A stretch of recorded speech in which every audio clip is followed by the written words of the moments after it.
Iranian Foreign Minister Mohammad Zarif will meet U.S. Secretary of State John Kerry at the opening of the UN Conference on the Global Anti-Nuclear Weapons Treaty on Monday, as they try to make progress in talks on a long-term atomic deal.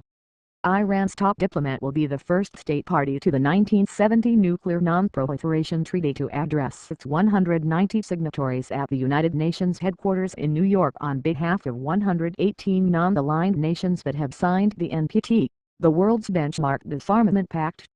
Zarif and Kerry will meet on the sidelines to discuss negotiations on a landmark nuclear deal with the United States and 5 other global powers as they try to secure a final agreement with Iran by a June 30th deadline.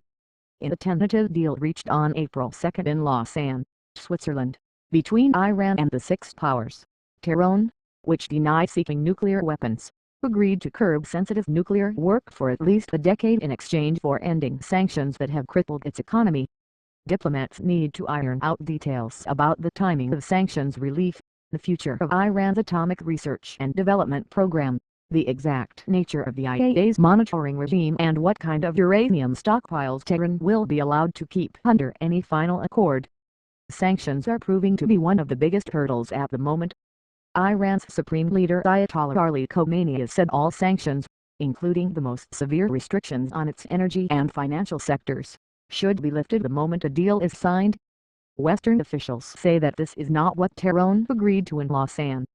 At that meeting, Zarif and European Union Foreign Policy Chief Federica Mogherini read a joint statement that said the implementation of sanctions would be halted simultaneously with the IAEA-verified implementation by Iran of its key nuclear commitments. Western officials say that means sanctions will be lifted only after the IAEA verifies compliance. The senior Iranian negotiator said last week that the latest round of nuclear talks in Vienna between Iran and the 6 powers made good progress. U.S. Republican senators have pledged to try to toughen a bill giving Congress the power to review a nuclear agreement with Iran, a move that could further complicate the talks. During this month's NPT meeting, Austria is leading an initiative to ban nuclear weapons due to the immense humanitarian suffering they cause. Over 70 countries are backing it. Israel, which opposes the nuclear deal with Iran, will be attending the conference as an observer for the first time since 1995 as it eyes closer ties with Arabs, who also fear Iran's nuclear ambitions. Israel is widely believed to have the Middle East's only nuclear arsenal. Like nuclear-armed India and Pakistan, Israel is not a signatory to the NPT.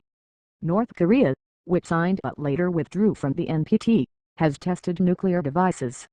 Reporting by Louis Charbonneau, editing by Alan Crosby.